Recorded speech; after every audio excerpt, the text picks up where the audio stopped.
మైనా దేవా నన్ను కాపాడు వాడవు నీవే ప్రభువా నిన్ను నే కొనియాడేదన్ హల్లెలూయా పాడేదా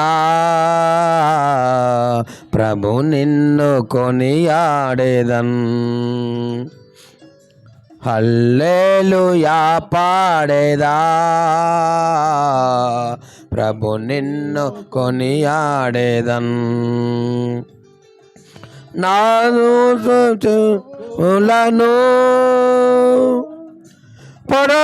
పడద్రోయువాడవు నీవే నాదో శత్రువులను పడద్రోయువాడవు నీవే మహాసమర్థ్యుండవు నా రక్షణ శృంగము నీవే మహాసమర్థ్యుండవు నా రక్షణ శృంగము నీవే ప్రభువా నిన్ను నే కొనియాడేదన్ హల్లెలూయా పాడేదా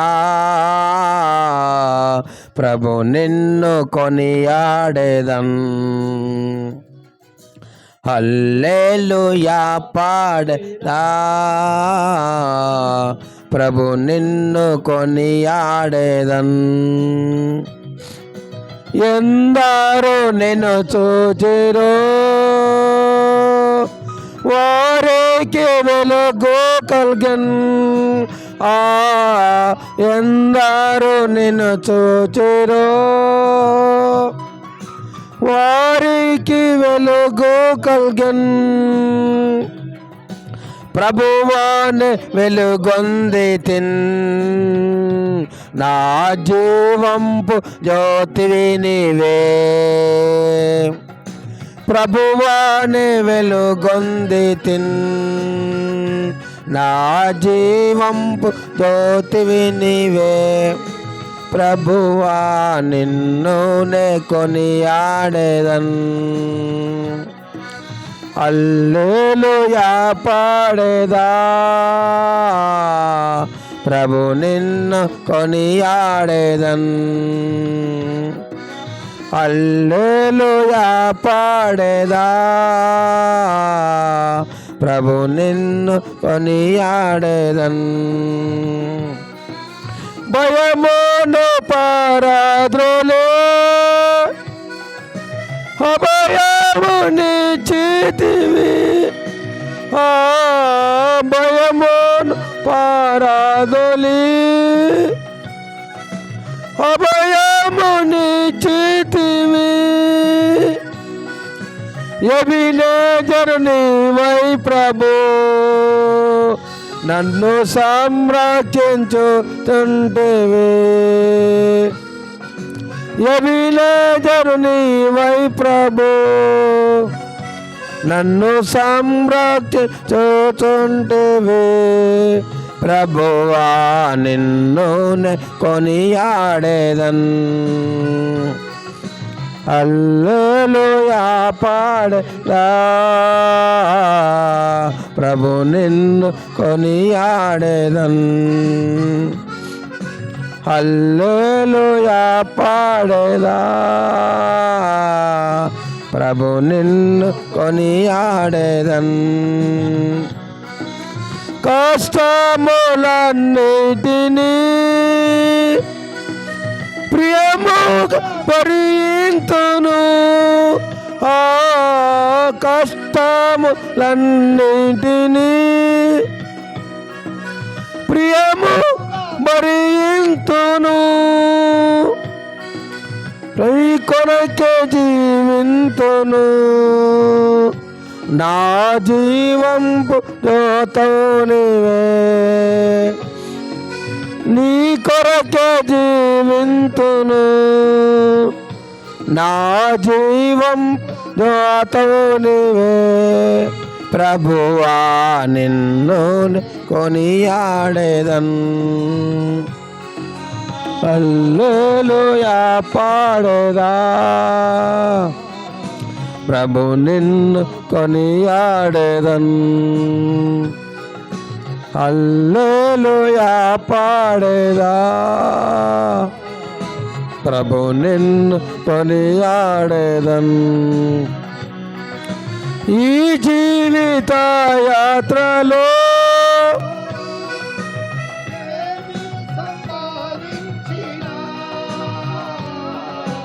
ఈ జీవిత యాత్రలో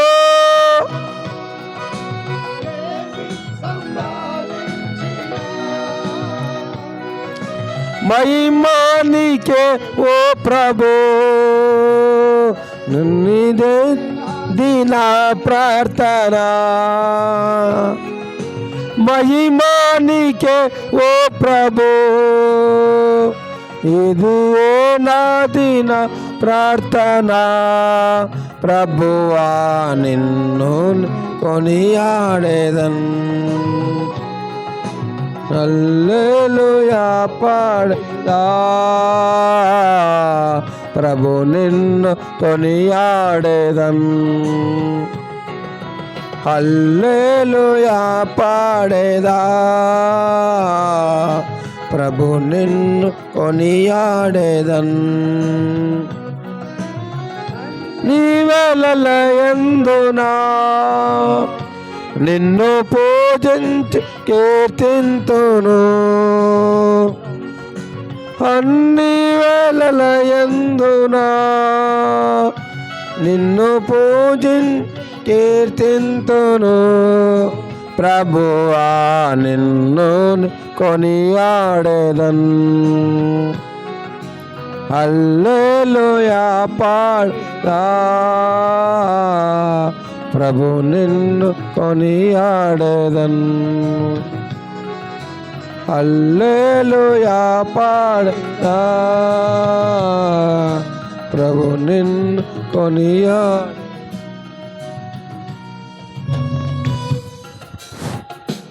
సాయంత్రము మీటింగ్ ఉంటుంది. ఇప్పుడు ఇదే మీటింగు అదే మీటింగు. ఇప్పుడు త్వరగా వచ్చి రాండి, త్వరగా వస్తున్నాయంటే మళ్ళీ మీటింగ్ ఉంటుంది మీకు. మరి ఇదే మీటింగ్ ఇక 544 544 544 పాత పుస్తకాలు 538 నా జీవిత సాగరమున నన్ను నడిపించము ప్రభువా.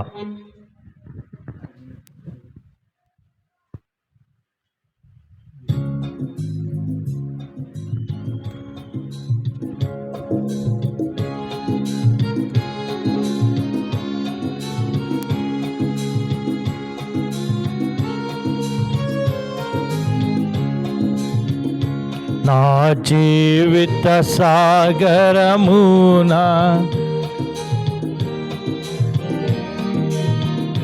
నా జీవిత సాగరమునా నన్ను నడిపించును ప్రభువా. కుడి ఎడమకు తొలగకుండా నన్ను చక్కగా నడిపించు. కుడి ఎడమకు తొలగకుండా నన్ను చక్కగా నడిపించు. అంధకార లోకములు అందుడనైండగా అంధకార లోకములు అందుడనైండగా పందరంగములో నేను గెలువ నా ముందుగా నడువుము. పందరంగములో నేను గెలువ నా ముందుగా నడువుము.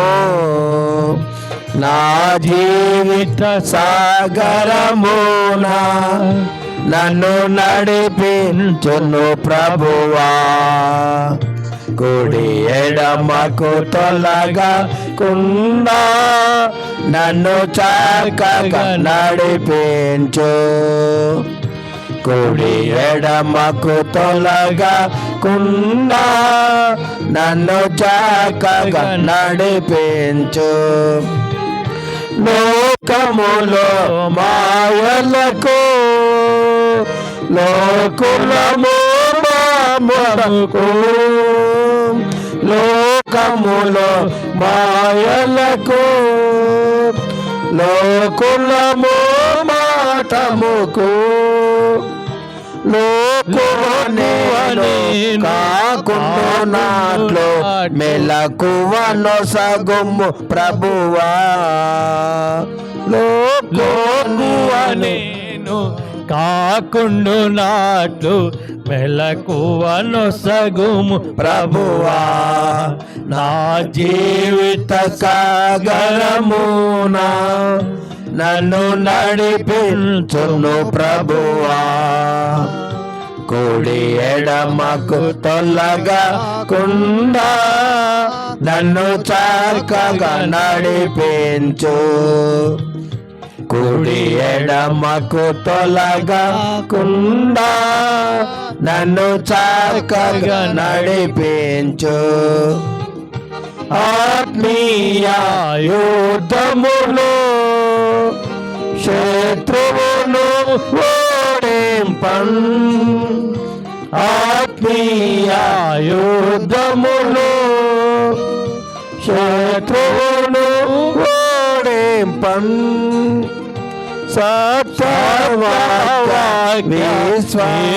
విశ్వాసములు నిత్యమున సగుము ప్రభువా.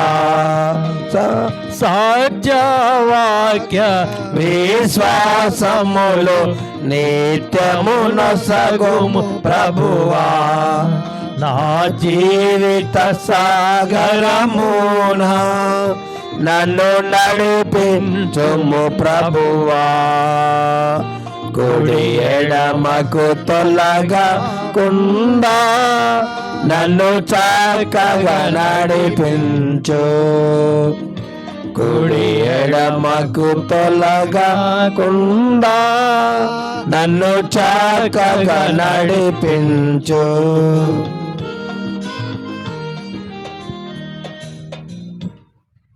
పాట సంఖ్య 735.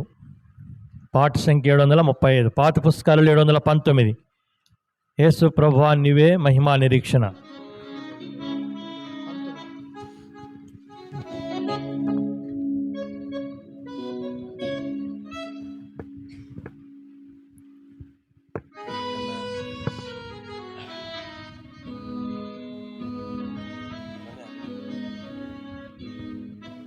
ఏడు 735.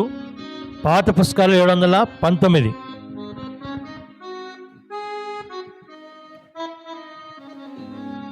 యేసు ప్రభువా నీవే మహిమా నిరీక్షణ.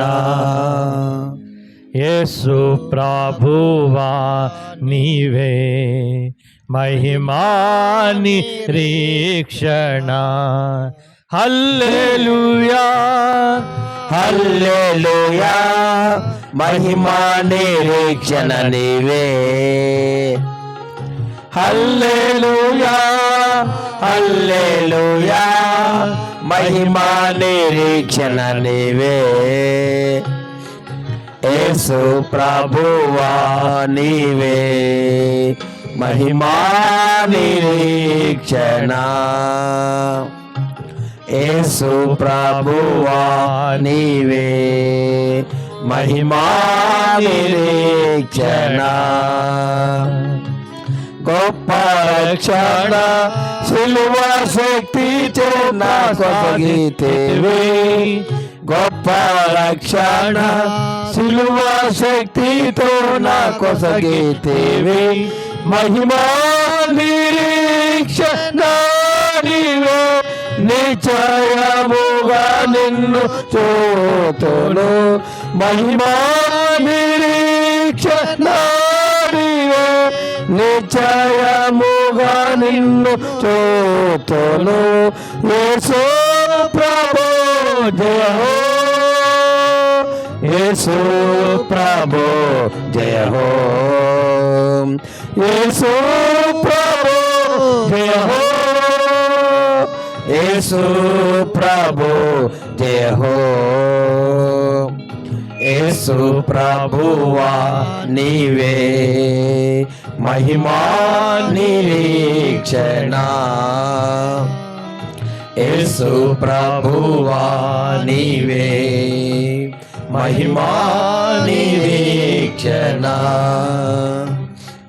నిత్య రక్షణ నీ రక్తము చే నాకిచ్చితివి, నిత్య రక్షణ నీ రక్తము చే నాకిచ్చితివి, ఎనలేని ధనము నీవేగా నిశ్చయముగానే పొందుదును, ఎనలేని ధనము నీవేగా నిశ్చయముగానే పొందుదును, యేసు ప్రభు జయ హో, యేసు ప్రభు జయ హో, యేసు ప్రభు జయ హో, యేసు ప్రభు జయ హో, యేసు ప్రభువా నీవే మహిమా నిరీక్షణ, యేసు ప్రభువా నీవే మహిమా నిరీక్షణ, పునరక్షణ నీ శక్తితో ప్రసాదించేతివి, పునరక్షణ నీ శక్తితో ప్రసాదించేతివి, మహిమాకై నన్ను పిలిచితివి, సదా నిన్నే పూజింతును, మహిమాకై నన్ను పిలిచితివి, సదా నిన్నే పూజింతును, యేసు ప్రభు జయ హో, యేసు ప్రభు జయ హో, యేసు ప్రభు జయ హో, యేసు ప్రభు జయ హో, యేసు ప్రభువా నీవే మహిమా నిరీక్షణ, యేసు ప్రభువా నీవే మహిమా నిరీక్షణ, మహిమా నిరీక్షణ నీ కృపతో నాకు నొసగితివి, మహిమా నిరీక్షణ నీ కృపతో నాకు నొసగితివి, యేసు నాలో నీవున్నావు, నిన్నే నే నమ్ముకొందును, యేసు నాలో నీవున్నావు, నిన్నే నే నమ్ముకొందును, యేసు ప్రభు జయ హో, యేసు ప్రభు జయ హో, యేసు ప్రభు జయ హో, యేసు ప్రభు జయ హో, యేసు ప్రభువా నీవే మహిమా నిరీక్షణ, యేసు ప్రభువా నీవే మహిమా నిరీక్షణ, ప్రభువా మహిమాతో మరలా వతువు నన్ను కొనిపోవా, ప్రభువా మహిమాతో మరలా వతువు నన్ను కొనిపోవా, పరలోకమే నా దేశము, మహిమాలో నచట నుండును, పరలోకమే నా దేశము, మహిమాలో నచట నుండును, యేసు నీతో సదా, యేసు ప్రభు జయ హో, యేసు నీతో సదా, యేసు ప్రభు జయ హో,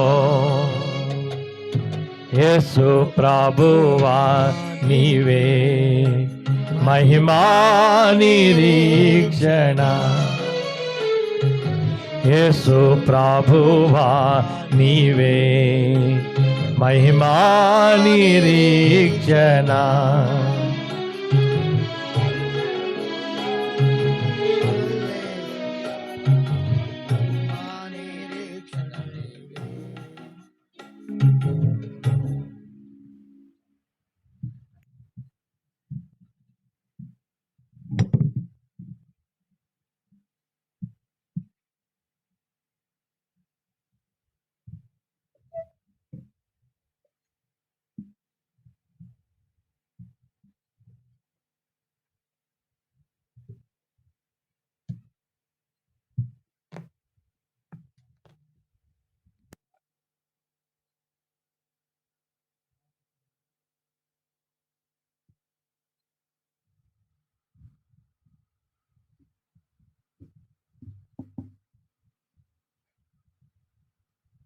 దేవుని యొక్క పరిశుద్ధమైన బైబిల్ నుండి అందరం కలిసి ఒక చిన్న వచనం చదువుకొని ఒక 4 మాటలు మనం చెప్పుకొని ముగించుకుంటాం.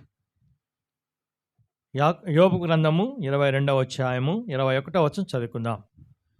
యోబు గ్రంథం 22వ అధ్యాయము 21వ వచనమును మనమందరం కూడా కలిసి చదువుకుందామండి. యోబు గ్రంథం 22వ అధ్యాయం 21వ వచనం కలిసి చదువుకుందాం. ఆయనతో సహవాసము చేసినడల్లా నీకు సమాధానము కలుగును, అలాగున నీకు మేలు కలుగును. మరి చదువుకుందామండి. ఆయనతో సహవాసము చేసినలా నీకు మేలు కలుగును, అలాగున నీకు సమాధానం కలుగును, అలాగున నీకు మేలు కలుగును. ప్రభు సాయం కొరకు ప్రార్థన చేసుకుంటాం. ప్రేమ పరిపూర్ణ తండ్రి, ప్రశస్తమైన మీ పాదము కొందనాళ్ళు ఈ రీతిగా బేతేలలో ఉదయ కాలమందు మీ రక్తం చేత విమోచించుకునే ప్రజలంగా మిమ్మల్ని ఆత్మతో సత్యమతో ఆరాధించే కొరకాయి అనుగ్రహించిన శ్రేష్టమైన గడలను బట్టి వందనాలు. నిజంగా మేము ఆరాధించే ఆధిక్యత మాకు అనుగ్రహించిన పూజిస్తుంటున్నాం. తదుపరి భోజన సహవాసం దీవించారు. అలాగే ప్రభు ఈ సమయంలో మరొక కోడికను కలిగి ఉంటూ కొరకాయి ఇచ్చిన కృపను బట్టి వందనాలు. ఇంతవరకు పాటలో నామాన్ని కీర్తించగలుగుతూ రాగలికి మీరు ఇచ్చిన కృపకేశలు చేస్తుంటున్నాం. చదవచ్చిన భాగం మా కొరకు ఆస్వాదించండి. మాకు కావాల్సిన ఆత్మీయ తలంపులు అనుగ్రహించి మీరే ఘనత మహిమ స్తుతి ప్రభావాలు పొందవస్తాని అపాత్రులను అయోగ్య దాసులను కనికరించి సులువు చాటు మరుగుపరుచుకొని కొలతలను ఆత్మను అనుగ్రహించి ఆత్మ పునుడి చేసి మీరు మాట్లాడండి. కూడి వచ్చి వారు మేలు పొందట్టు సాయం చేస్తాను. ఏ సేనలో ప్రార్థిస్తుంటున్నాం తండ్రి. దాదాపుగా అందరూ అలసిపోయారు కాబట్టి కూడికలో కూర్చోవడం కొంచెం కష్టమే, కానీ రాగిన వారికి మేము ప్రభువును పూజిస్తుంటున్నాం. ఏదైనా కూడా కొన్ని మాటలు దేవుని వాక్యంలో ఉందాం. ఇక్కడ రాయబడిన మాట ఏంటంటే, ఆయనతో సహవాసం చేసినడల్లా నీకు సమాధానము, అలాగున నీకు మేలు కలుగును. కాబట్టి ప్రతి వారికి జీవితంలో మనం ఏం కోరుకుంటున్నామంటే మాకు సమాధానం కావాలి. ఎక్కడ చూసినా ఏదో రకమైనటువంటి పోరాటాలు, భార్యాభర్తల మధ్య, తల్లిదండ్రుల పిల్లల మధ్య, అలాగనే అత్తాకోడళ్ళ మధ్య, ఒకే ఊరిలో రకరకాలైనటువంటి పరిస్థితులు ఇవన్నీ కూడా చూస్తూ ఉన్నాం. అలాగే సంఘాల్లో కూడా రకరకాలైనటువంటి పరిస్థితులు మనకేం చేస్తున్నాయంటే సమాధానం లేకుండా చేస్తున్నాయి, నెమ్మది లేకుండా చేస్తున్నాయి. అయితే ఎటువంటి పరిస్థితుల్లో దేవుని యొక్క వాక్యం చెప్తుందంటే మనకు సమాధానం కావాలని అంటే ఆయనతో మనం సహవాసం చేయాలంట. చెప్పండి, ఏం చేయాలి? మనం ఆయనతో సహవాసం చేయాలి. కాబట్టి ఎవరైతే దేవునితో సహవాసం చేస్తారో వారికి దేవుడు తప్పకుండా చెప్పండి ఏమిస్తాడు? సమాధానం. కాబట్టి మన దేవునికి ఇవ్వనటువంటి పేర్లు ఒక పేరేంటంటే యెషయా గ్రంథం 9వ అధ్యాయం 6వ వచనంలో ఆశ్చర్యకరుడు, ఆలోచనకర్త, బలవంతుడు దేవుడు, నిత్యులకు తండ్రి, సమాధానకర్తయగు అధిపతి అనమాట. కాబట్టి సమాధానానికి అధిపతి ఆ దేవుడు. కాబట్టి ఆయన ఎప్పుడు కూడా మనకి ఏమి ఇస్తాడంటే సమాధానం ఇస్తాడు. కాబట్టి దేవునితో సమాధానం అవసరం, మనుషులతో కూడా మనకి ఏం కావాలా? సమాధానం కావాలా. కాబట్టి ఎప్పుడైతే మనకు సమాధాన స్థితి ఉండదో మనల్ని ఎప్పుడు కూడా కలవరము, అశాంతి అనేది మనం చూస్తూ ఉంటాం. ఎవరికి నెమ్మది ఉండదు, ఎవరికి సమాధానం ఉండదంటే దానికి బైబిల్ ఒక మాట చెప్తుంది. చూడండి, యెషయా గ్రంథం 57వ అధ్యాయము 21వ వచనం. యెషయా గ్రంథం 57వ అధ్యాయం 21వ వచనం చదవండి. ఏమంటాడు అక్కడ? దుష్టులకు నెమ్మది ఉండదని నా దేవుడు సెలవిస్తున్నాడు. చాలండి. ఎవరికి నెమ్మది ఉండంత? దుష్టులు. అంటే ఎవరు దుష్టులు? అంటే పాపులు. చెప్పండి, దుష్టులు అంటే ఎవరు? పాపులు. ఎవరు పాపులు? అందరం పాపులమే. చెప్పడా? ఎవరు పాపులు అంటే అందరం. స్త్రీ గర్భమందు పుట్టిన ప్రతి మానవుడు పాపే ఉంటున్నాడు. నాలో పాపము లేదని మనలో ఎవరు కూడా చెప్పజాలం. 51వ కీర్తన 5వ వచనంలో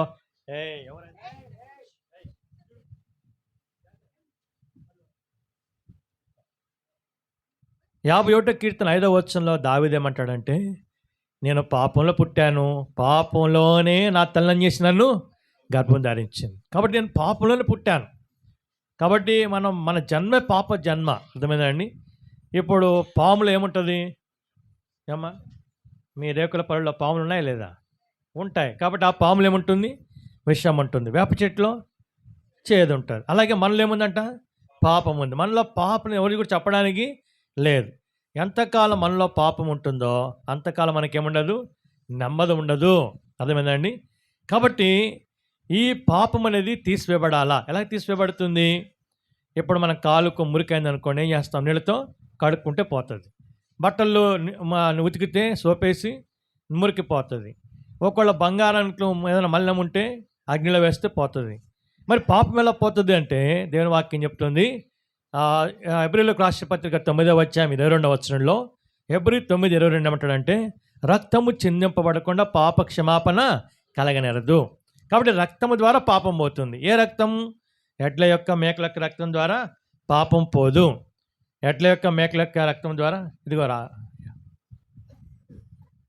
ఎడ్ల యొక్క మేకల యొక్క రక్తం ద్వారా పాపము పోదు. మరి దేని ద్వారా పాపం పోతుందంటే సిలువ రక్తము ద్వారా. చెప్పండి, ఏ రక్తం ద్వారా? సిలువ రక్తం ద్వారా. కాబట్టి ఇప్పుడు ఆ సిలువ రక్తము ఎవరు కార్చారంటే యేసు సిలువలో మనకు రక్తాన్ని కార్చాడు. ఆయన రక్తం ఏం చేస్తుందంటే మన పాపలన్నీ కూడా కడిగి వేసింది, మన నీతిమంతులు తీరుస్తుంది.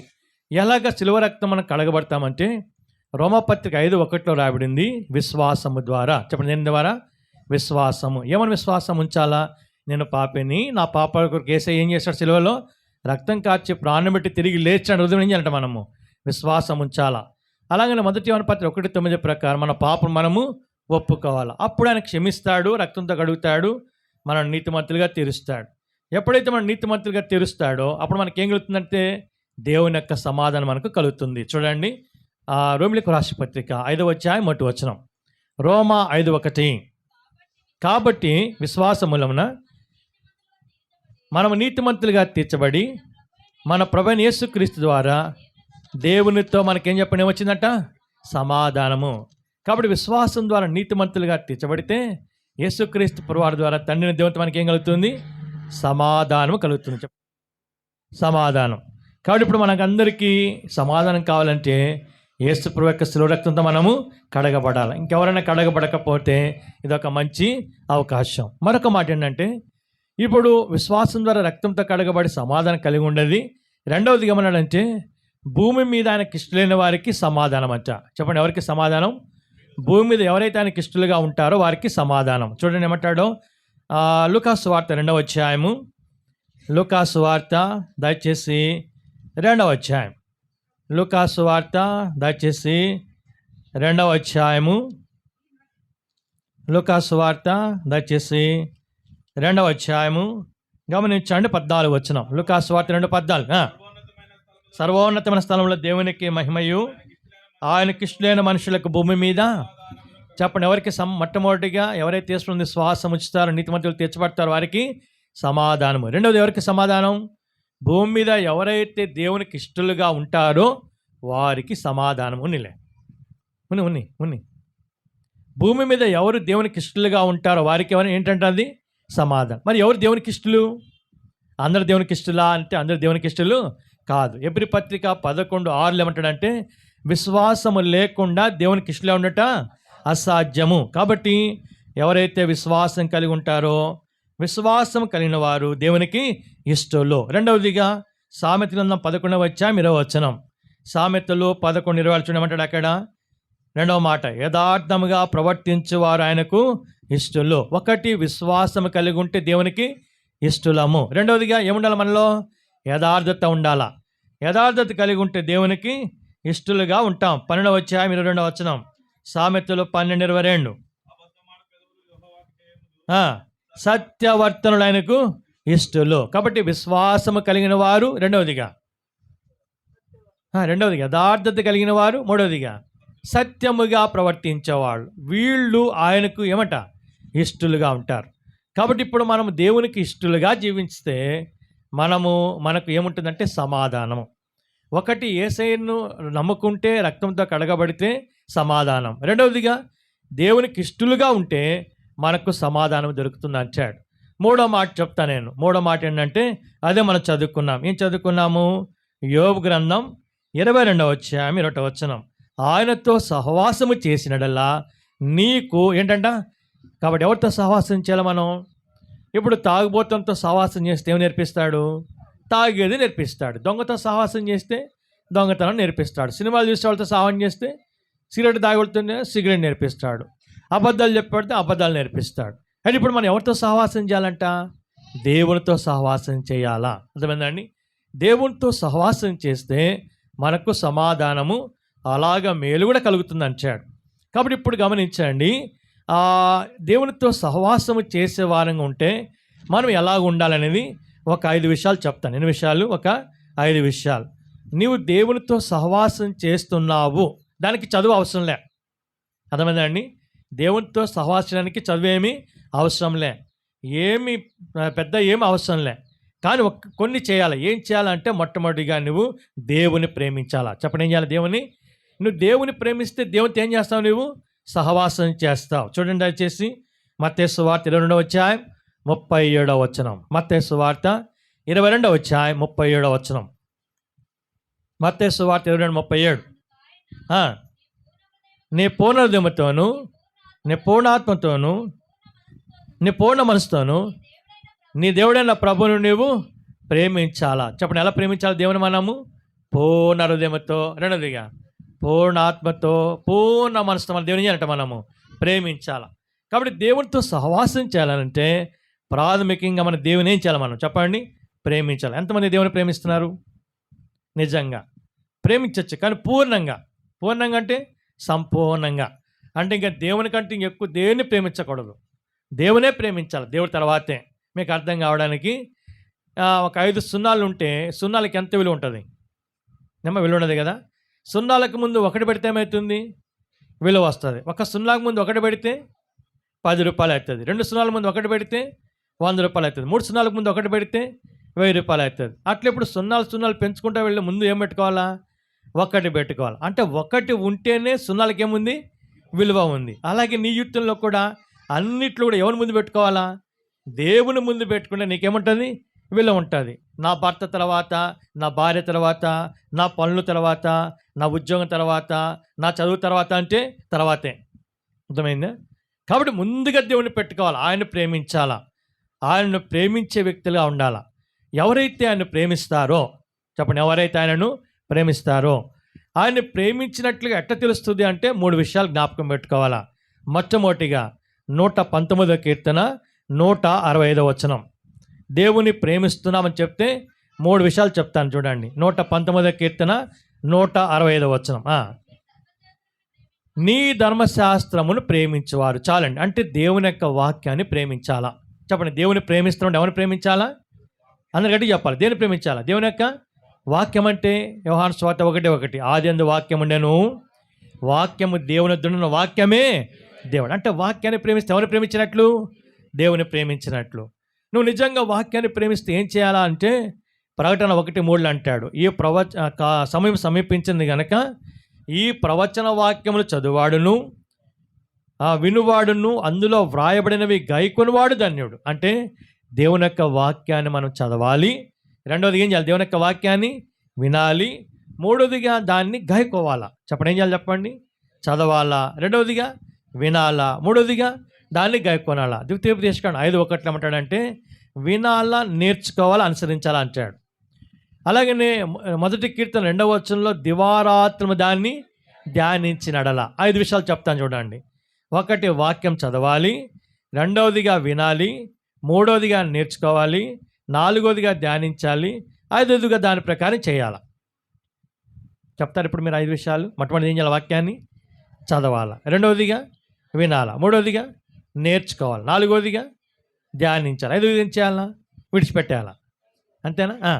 దాని ప్రకారం చేయాలి. అప్పుడు ఎవరిని ప్రేమించినట్లు? మనం దేవుని ప్రేమించినట్లు.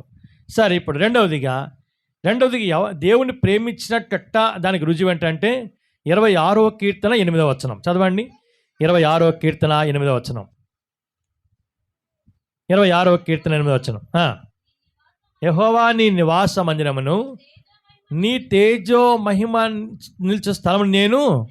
అంటే దేవుని ప్రేమిస్తా అంటే మొట్టమొదటిగా వాక్యాన్ని ప్రేమించాలా. వాక్యాన్ని ప్రేమిస్తే వాక్యాన్ని చదవాలా. దేవుని యొక్క వాక్యాన్ని వినాలా. దేవుని యొక్క వాక్యాన్ని నేర్చుకోవాలా. దేవుని వాక్యాన్ని ధ్యానించాలా. దాని ప్రకారం మనము జీవించాలా. క్యాలెండర్లో ఒక రోజుకి ఎన్ని వాక్యాలు ఉంటాయి? ఏమా మీ దగ్గర క్యాలెండర్స్ ఉన్నాయా? మీ క్యాలెండర్లో ఈరోజు వాక్యం ఏంటి? ఒకరిని చదివారా? నిన్న వాక్యం ఏంటి? ఒకరిని చదివారా? చదువు రాను పక్కన పెట్టండి. చదువు వచ్చిన వాళ్ళు ఈరోజు చదివావా? ఏముంది వాక్యం?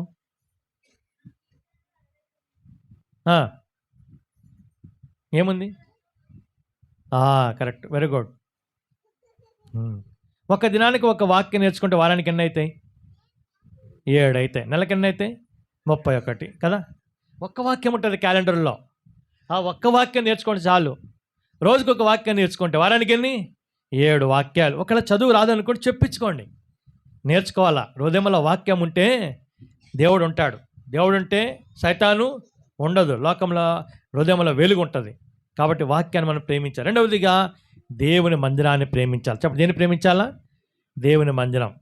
దేవుని మందిరంలో ఏముంటుందంటే దేవుడు ఉంటాడు. చెప్పండి, దేవుని మందిరం ఎవరు ఉంటారు? మనమే దేవుని యొక్క మందిరం. అర్థమైందండి? కాబట్టి మనం దేవుని మందిరాన్ని ప్రేమించి క్రమం తప్పకుండా దేవుని మందిరానికి మనము రావాలా. చెప్పండి, మందిరానికి ఎట్లా రావాలా? మనము క్రమం తప్పకుండా దేవునింట్లో జరిగే ప్రతి కోడికలో మనం పాలు పొందాలా. 122వ కీర్తన 1వ వచనం దావీదు ఏమంటాడంటే, యెహోవా మందిరమునకు వెళుదామని జనంలో నాతో అన్నప్పుడు ఏం చేశాను? నేను సంతోషించాను, బాధపడలే, పోదాం అని పరిగెత్తుకుంటూ వస్తాడంట. అర్థమైందండి?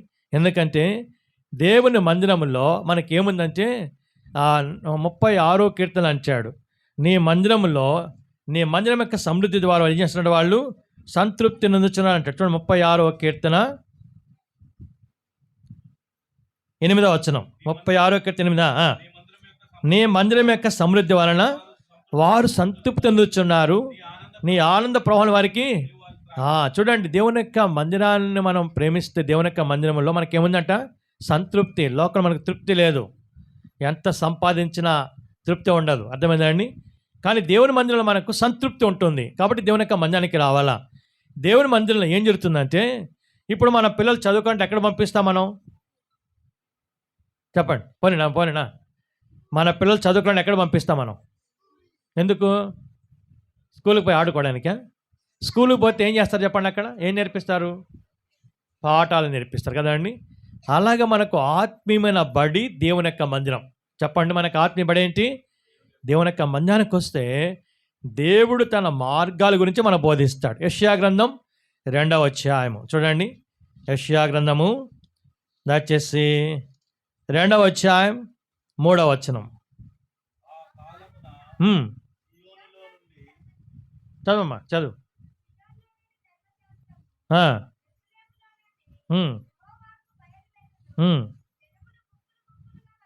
ఎలా వస్తున్నట్టు దేవుని మందిరానికి జనములు గుంపులుగా వచ్చి ఎక్కడికి వెళ్దాము? యాకోబు దేవుని మందిరానికి, యెహోవా పర్వతమునకు వెళదాము రండి. ఎందుకు? ఆయన తన మార్గం విషయం ఏం చేస్తాడు మనకు? చెప్పండి, దేవుని యొక్క మందిరంలో దేవుడు ఏం చేస్తాడు చెప్పండి? తన మార్గాలు మనకు బోధిస్తాడు. అప్పుడు మనం ఆయన త్రోవల్లో నడుచుకోవచ్చు. కాబట్టి దేవుని యొక్క మందిరానికి రాకపోతే ఏం తెలియదు మనకు? దేవుని మార్గాలు మనకు తెలియవు. అర్థమైందా అండి? కాబట్టి దేవునికి వచ్చిన సంగతులు తెలుసుకుంటే ఎక్కడికి రావాలి? మనం దేవుని యొక్క మందిరానికి రావాలి. వస్తే ఆయన మార్గాలు మనకు బోధిస్తాడు. అక్కడనే సంతృప్తి ఉంది. దేవుని యొక్క మందిరంలో దేవుడు మనల్ని దీవిస్తాడు. దేవుడు వాళ్ళు ఆస్వాదిస్తాడు. కాబట్టి నెహెమ్యా కాలంలో వారు ఒక మాట అన్నారు, మేము మా దేవుని మందిరాన్ని విడిచిపెట్టాం. అర్థమైందండి? దేవునింట్లో మనం నమ్మకంగా పనిచేయాలి. ఎవరైతే దేవునింట్లో నమ్మకంగా పనిచేస్తారో దేవుడు వాళ్ళని తప్పకుండా ఆస్వాదిస్తాడు. ఆ చిన్న పిల్లోడికి వచ్చాడు దేవుని మందిరానికి సమూయేలు. అర్థమైందండి? ఏలి దగ్గరుండి ఊడ్చాడు, కడిగాడు, సాపలేసాడు, అన్ని పనులు చేశాడు. అన్ని పనులు చేస్తే దేవుడు ఏలి కుమారుని గొప్పని చేయలే. ఎవరిని గొప్పని చేశాడు? సమూయేలుని గొప్పని చేశాడు. సమూయేలుకు మూడు ఉద్యోగాలు ఇచ్చాడు. ఎన్ని ఉద్యోగాలండి? 3 ఉద్యోగాలు. ఒకటి జడ్జి, న్యాయాధిపతి. రెండవదిగా నాయకుడిగా చేశాడు దేవుడు. మూడవదిగా ప్రవక్తగా చేశాడు. చూడండి ఏం చేశాడు? 3 పోస్టులు ఇచ్చాడు ఆయనకి. ఎందుకు? కారణం ఏంటి? ఎక్కడ పని చేశాడు ఆయన? దేవుని యొక్క మందిరంలో. అర్థమైందండి? దేవుని ఇంట్లో ఎవరైనా ఏ పని చేసినా ఇష్టపూర్వక చేస్తే దేవుడు తప్పకుండా ఆస్వాదిస్తాడు. మేము గుంటూరులో సేవ చేసేటప్పుడు అక్కడ ఒక పిల్లవాడు ఉండేవాడు. ఆ పిల్లవాడు చూడడానికి నల్లగా ఉంటాడు. కానీ అనేసేవాడు అంటే చిన్న చిన్న పిల్లలు తీసుకొని ప్రతిరోజు వచ్చి ఇలాంటి ప్రతి ఆదివారం వచ్చి బాత్రూమ్ అన్నీ కడిగేవాడు. బీటెక్ చదివాడు పిల్లోడు. నల్లగా ఉంటాడు, బాగున్నాడు, సన్నగా ఉంటాడు. పెద్ద పెద్దోళ్ళు పనికి ఎండరు కాబట్టి చిన్న చిన్న పిల్లలు తీసుకొని వాళ్ళతో బకెట్, ఆ ఫెనాయిల్, ఆ చీపురు తీసుకొని వచ్చి మొత్తం కడిగేవాడు. ఏంటవి? బాత్రూమ్లు అన్నీ కడిగేవాడు. అన్నీ కడిగి అన్నీ శుభ్రం చేసి వెళ్ళేవాడు. వాళ్ళ నాన్న ఏమన్నాడు అంటే, వీడెప్పుడు బాగుపడాలన్నా అన్నాడు. ఇప్పుడు ఏమన్నాడు? వీడెప్పుడు బాగుపడాలా, వీడు వేస్ట్ అన్నా అన్నాడు. ఇప్పుడు ఏమన్నాడు? వీడు వేస్ట్ అన్నాడు. అయితే ఇప్పుడు ఆయన ఎక్కడ తెలుస్తాడండి? అమెరికాలో ఉన్నాడు. ఇప్పుడు ఎక్కడున్నాడు? అమెరికాలో ఉన్నాడు. ఎవరినైతే వేస్ట్ అన్నాడో ఇప్పుడు ఆయన బెస్ట్ అయినాడు. చెప్పండి, వేస్ట్ అయినవాడు ఏమైనాడు?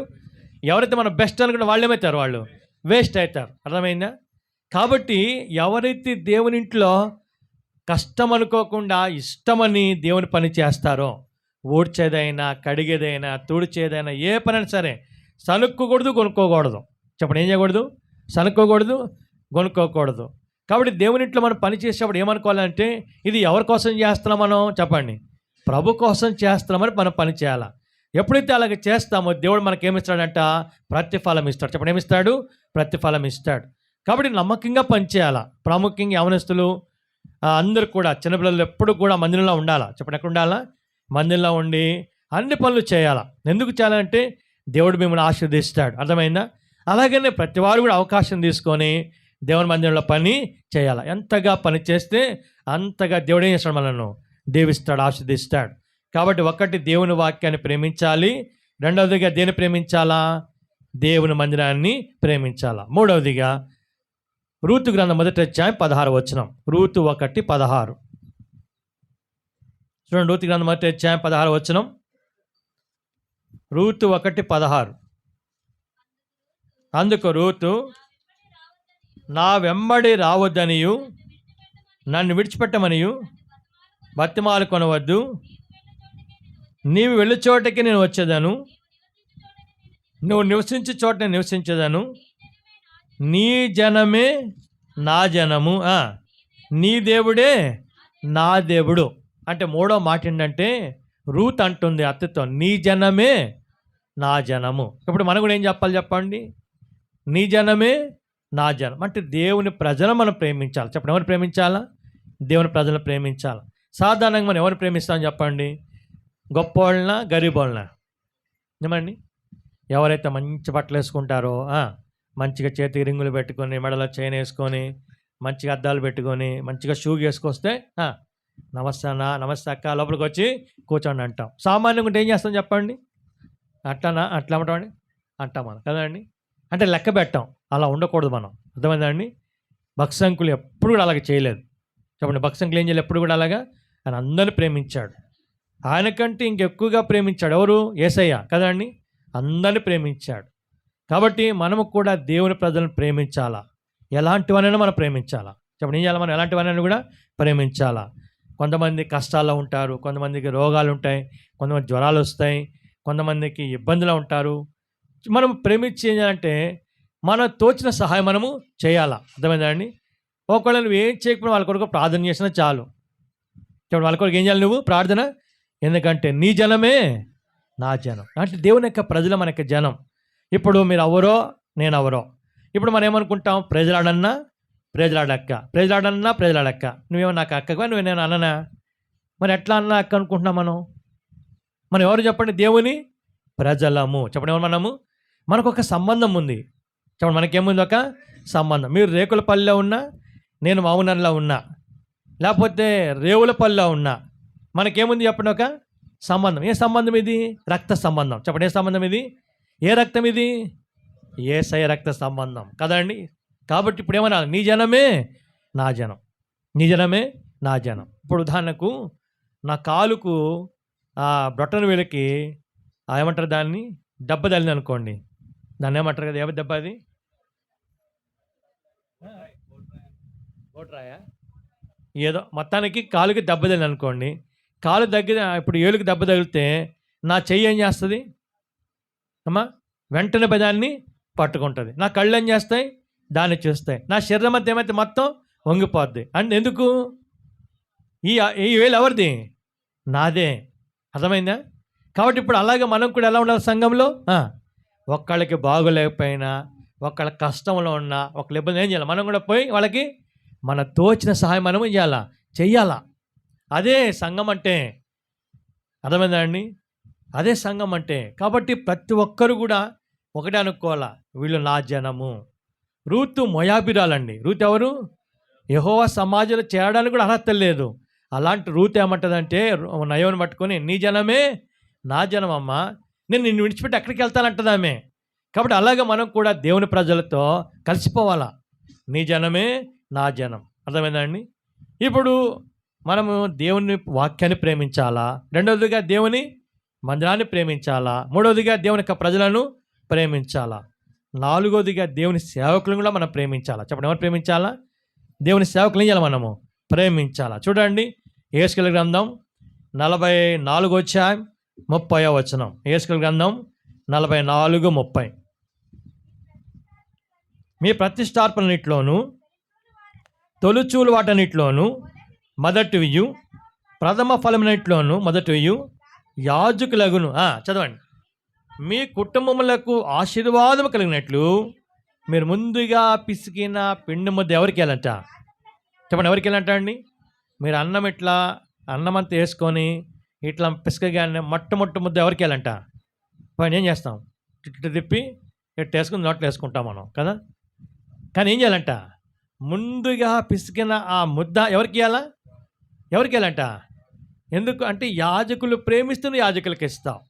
మా చిన్ననాటి కాలంలో ఏం చేసేవాళ్ళంటే, మరి ఇక్కడ సంగతి నాకు తెలియదు కానీ, చిన్ననాటి కాలంలో అక్క వాళ్ళంతా ఇంట్లో వంట చేసేటప్పుడు ఆ బియ్యం తీసేటప్పుడు వాళ్ళ దగ్గర ఒక డబ్బా పెట్టుకుంటారు. ఒక డబ్బా వీళ్ళు వండుకునేటప్పుడల్లా కూడా ఒక గుప్పిడి తీసి దాంట్లో వేస్తారు. ఏం చేస్తారు చెప్పండి? వీళ్ళ డేక్షాల్లో బియ్యం వేసుకోకుండా ఒక గుప్పిడి తీసి దాంట్లో వేసి ఆదివారం అవన్నీ ఆ డబ్బాలన్నీ తీసుకొచ్చి ఇక్కడ మందిరంలో బల దగ్గర పెట్టేవాళ్ళు. ఎప్పుడు? మా చిన్ననే కానీ ఇప్పుడు ఎవరు పెట్టడంలే. ఇప్పుడు పెడతానా? చాలా సంతోషం. కోడి గుడ్డు పెట్టినా కూడా మొట్టమొదటి ఎక్కడ తెస్తారు గుడ్డు? ఇక్కడికే. ఒకవేళ సొరకాయ కాసిందనుకో, మొట్టమొదటి సొరకాయ ఎక్కడికి? మందిరానికే. అర్థం? అంటే ఎవరికి అవి?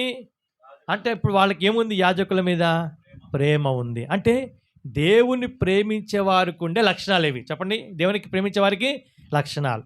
కాబట్టి దేవుని ప్రేమిస్తున్నామంటే మొట్టమొదటికి దేన్ని ప్రేమించాలి మనం? నువ్వు ఆగాలి చెప్పని. మీరు చెప్పండి. దేవుని ప్రేమిస్తున్న దేన్ని ప్రేమించాలి మనం? దేవుని యొక్క వాక్యాన్ని. దేవుని వాక్యాన్ని ప్రేమిస్తే 5 సంగతులు చెప్పాను. ఏమేం చేయాలి? వాక్యాన్ని చదవాలి, రెండవదిగా వినాలి, మూడవదిగా నేర్చుకోవాలి, నాలుగవదిగా ధ్యానించాలి, ఐదుగా దాని ప్రకారం మనము నడుచుకోవాలి. రెండవదిగా దేన్ని ప్రేమించాలి మనం? దేవుని మందిరాన్ని. దేవుని మందిరాన్ని ప్రేమిస్తే ఎలా రావాలి మందిరానికి? సకాలానికి రావాలా, ఇన్ టైంలో రావాలా.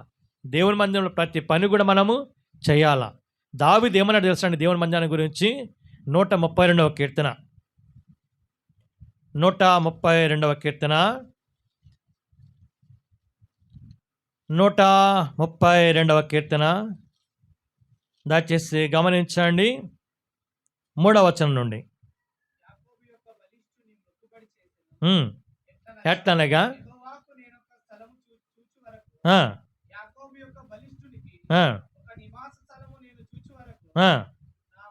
నా వాసస్థానమైన గుడారం అంటే నా ఇంట్లో నేను వెళ్ళను, నేను పరుండు మంచం మీదకి ఎక్కను, ఇంకా నా కళ్ళకు నిద్ర రానియను, నా కళ్ళకు కునికిపాటు రెప్పపాటు కూడా అంటే దేవుని మందిరాన్ని గురించి ఎంత ఆశ చూడండి. ఎవరికి?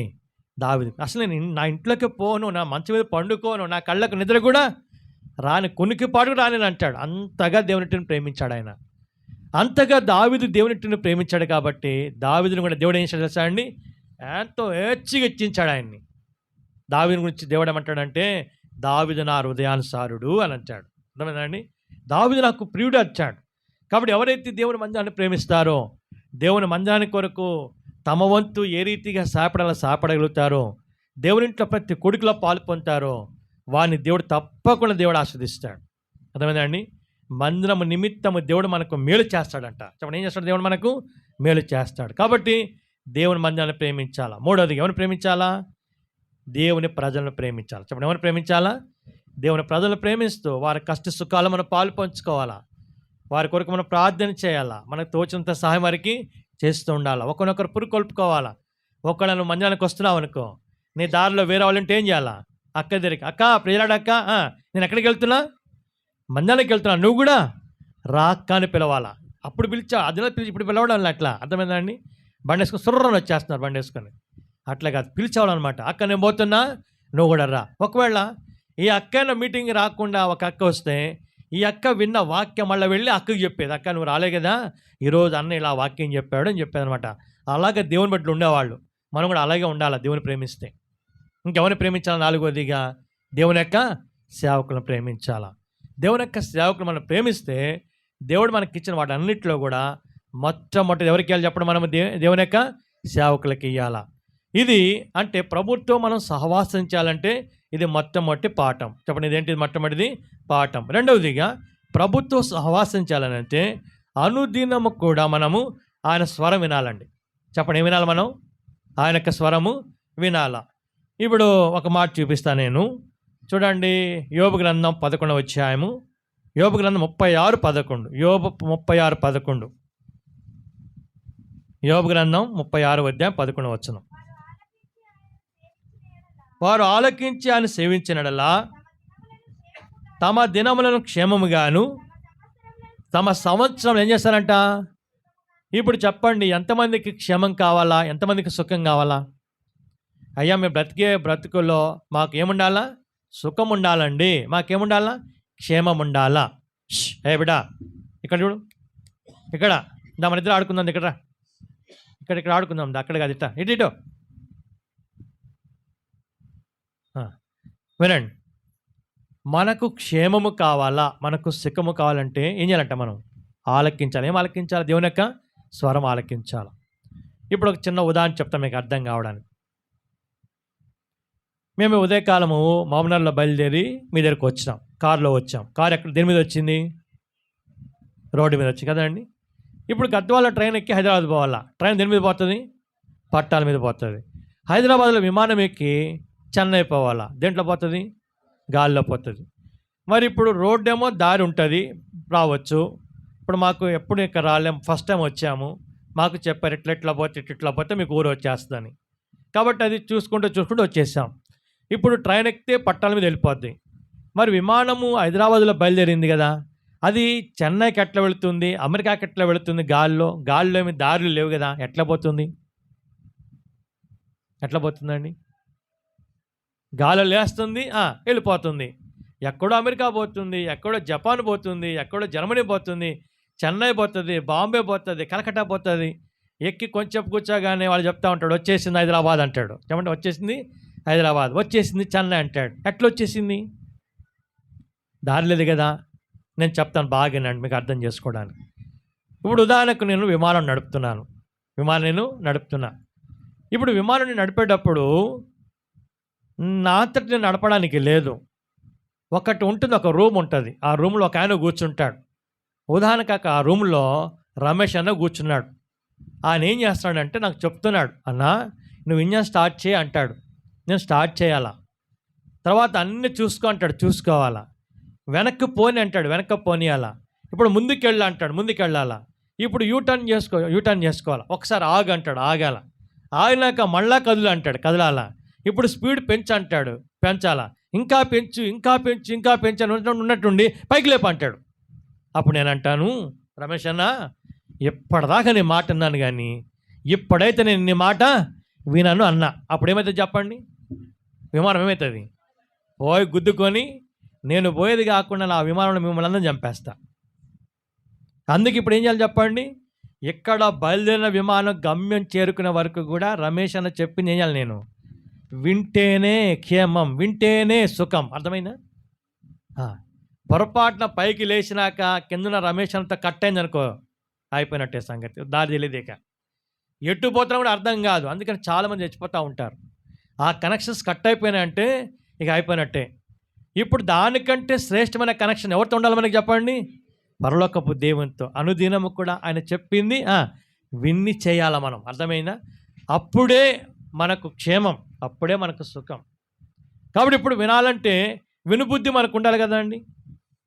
ఇప్పుడు టీవీ దగ్గర కూర్చొని అదేదో వస్తుంది అనుకోండి, సీరియల్ వస్తే అని కళ్ళెట్ట పెట్టి పళ్ళు తెరుచుకొని నోట్లో ఈగలు పోతున్నా దోమలు పోతున్నట్టు చూస్తూ ఉంటాం. అది చూస్తూ ఉంటే ఆహాహా అనుకుంటా ఉంటే ఉన్నట్టున్నాడు అంటాడు తరువాయి భాగం రేపు అంటాడు. చెప్పండి ఏమంటాడండి? తరువాయి భాగం రేపు అంటే వాడు ధూము తగల, వాడు బండ జావ, తిట్టి ఏమి ఇప్పుడే చూపించచ్చు కదా అంటాం. కానీ ఒకవేళ వాక్యం అంటే ఏం చేస్తాం? ఏంది ఇప్పుడే తిన్నాము, ఇప్పుడే పనులు, మళ్ళీ వెంటనే మీటింగ్ పెట్టారేంటి, ఇంత అవసరమా అని అనుకుంటాం కదండి. అనుకుంటామా లేదా? నేను అన్న ఆయనతో ఆల్రెడీ, ఇప్పుడు మీటింగ్ పెడుతున్నాం, వాళ్ళకి ఎంత ఇబ్బంది అంటే నువ్వు మళ్ళా పోతే కుదరదు, పెట్టాల్సిందే అన్నాడు ఆయన. సరే పెట్టుకో అని చెప్పిన. అర్థమైందని? ఇప్పుడు మనం అన్ని వినడానికి మనం ఇష్టపడతాం, కానీ దేన్ని వినడానికి ఇష్టపడం మనం చెప్పండి? దేవుని మాట వినడానికి. అందుకే మనకు సుఖం లేదు, రెండోది మనకు క్షేమం లేదు. ఎవరైతే దేవుని మాట వింటారో, ఎవరైతే దేవుని యొక్క స్వరం విని దాని ప్రకారం వెళ్తారో వాళ్ళకి ఎప్పుడు క్షేమమే, వాళ్ళకి ఎప్పుడు కూడా సుఖమే. కాబట్టి ఒకటి ఆయన ప్రేమించాలా, రెండవదిగా ఆయన యొక్క స్వరాన్ని మనము వినాలా. మూడో మాట చెప్పి ముగిస్తా. మూడోది ఏంటంటే మనము ఆయన వైపే చూడాలా. చెప్పండి, ఎవరి వైపు చూడాలా?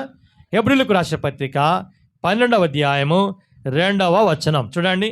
హెబ్రీయులకు రాసిన పత్రిక 12:2. మనము కూడా ప్రతి భారమును సులువుగా చిక్కులు పెట్టి ప్రతి పాపమును విడిచిపెట్టి విశ్వాసమునకు కర్త దాన్ని కొనసాగించేవాడైనా చాలండి. ఎవరు చూడాలి ఇప్పుడు చెప్పడం? మనము ఒకటి ఆయనను ప్రేమించాలి, రెండవదిగా ఆయన స్వరము వినాలి, మూడవదిగా ఎవరి వైపు చూడాలి మనము? నీ భర్త వైపు కాదు, నీ భార్య వైపు కాదు, నీ ఉద్యోగం వైపు కాదు, పరిస్థితుల వైపు కాదు. ఎవరి వైపు చూడాలి చెప్పండి? మనం అటు చూడాల. అబ్రాహాం అంట అటు చూశాడంట. చెప్పండి, అబ్రాహాం అటు చూశాడు, పైకి చూశాడు. లోతు ఎటు చూశాడు? సోదొమ వైపు చూశాడు. అర్థమైందండి? అందుకనే సోదొమ జీవితంలో లోతు అంతా నష్టపోయినాడు, తాను తన కుటుంబంతో నష్టపోయింది. అబ్రాహాము పైకి చూశాడు కాబట్టి అబ్రాహాముని దేవుడు అన్ని విషయాల్లో కూడా ఆశీర్వదించాడంట. ఆదికాండము 24వ అధ్యాయం 1వ వచనం. ఆదికాండం 24వ అధ్యాయం 1వ వచనం చదవండి. వృద్ధుడయ్యను అన్ని విషయములలో యెహోవా అబ్రాహాం నేర్చాడండి. అన్ని విషయాలను కొన్ని విషయాలు అన్నాడా? అన్ని విషయాలు. నేను కూడా అన్ని విషయాలు ఆశ్రయించడం ఏం చేయాలి? మనం కూడా అబ్రాహాం లాగా ఎటు చూడాలా? పైకి చూడాలా, ప్రభువైపు చూడాలా. అర్థమైందండి? కొలస్సీ 3:1 అంటాడు, నువ్వు క్రీస్తుతో కూడా లేపబడినవాడైతే పైన వాటిని చూడాలా.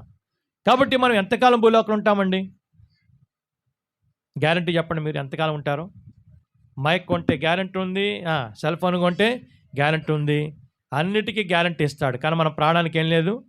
ఇప్పుడు నేను ఇక్కడికి వచ్చి నేను మళ్ళీ నా ఇంటికి వెళ్ళి నా పిల్లల్ని చూస్తాను, గ్యారంటీ నాకు ఉందా? లేదు. మరి మీకుందా? ఇంటికి పోతారని గ్యారంటీ లేదు. అయితే మనకు ఒక గ్యారంటీ ఉంది. ఏ గ్యారంటీ ఉంది? ఉంటే ఈ లోకం, పోతే పరలోకం. అవునా కదా?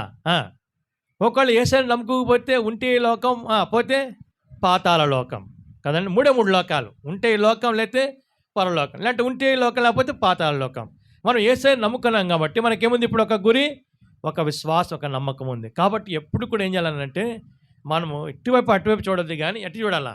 యేసు వైపు చూడాలి. ప్రతి విషయం యేసు వైపు చూడాలా. ఆయన వైపు చూస్తే దేవుని వాక్యం చెప్తుంది, వారు ఆయన తట్టు చూడగా వారికి ఏం కలిగిందంట? వెలుగు కలిగిందంటాడు. 121వ కీర్తన 1వ వచనంలో, కొండల తట్టు నాకు కళ్ళెత్తుచున్నాను, ఎక్కడి నుంచి నాకు సహాయము? ఎటు నుంచి వస్తుంది? యెహోవా వల్ల మనకు సహాయం. అమ్మా, నీ అక్కర ఏదైనా కావచ్చు, నీ కష్టం ఏదైనా కావచ్చు, నీ ఇబ్బంది ఏదైనా కావచ్చు, నీకున్న పరిస్థితిని కావచ్చు, నువ్వు అటువైపు చూస్తే, ఎటువైపు? యేసయ్య వైపు చూస్తే యేసయ్య తప్పకుండా నేను ఆదుకుంటాడు, తప్పకుండా నీకు సహాయం చేస్తాడు, తప్పకుండా నిన్ను బలపరుస్తాడు, తప్పకుండా నీకు ఆరోగ్యం ఇస్తాడు, తప్పకుండా నీ నష్టాన్ని తొలగిస్తాడు, నీకున్న కష్టాలన్నీ కూడా తొలగించి నీకు క్షేమాన్ని ఆశీర్వాదాన్ని ఇస్తాడు. కాబట్టి ఆయనతో నువ్వు సహవాసం చేస్తే నీకేం కలుగుతుంది? సమాధానం.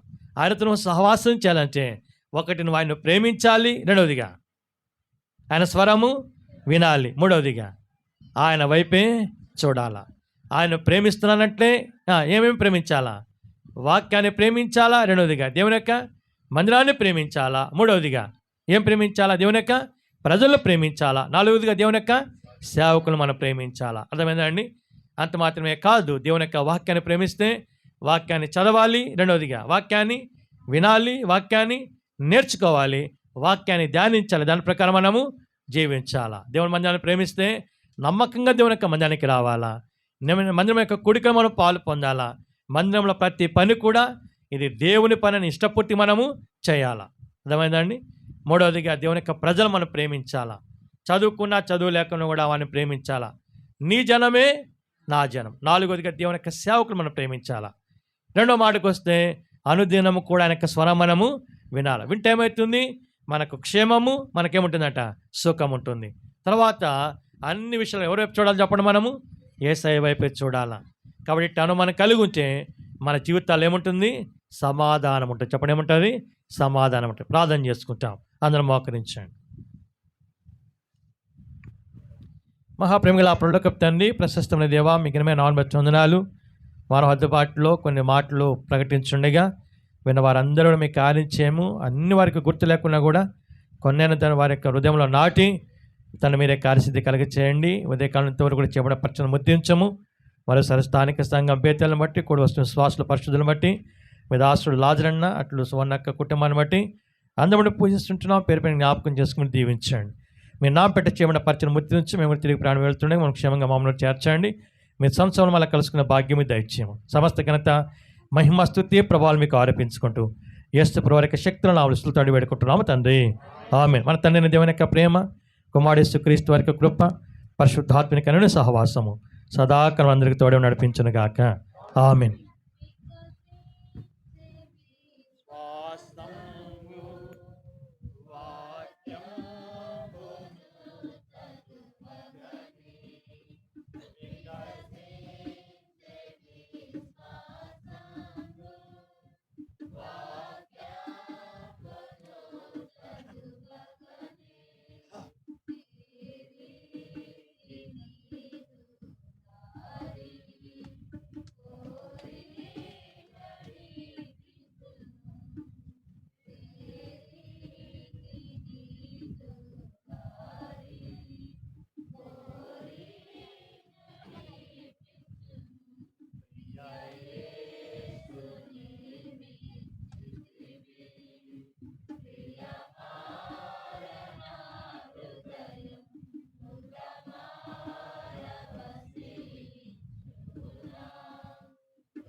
అందరికీ ప్రైజ్ లార్డ్.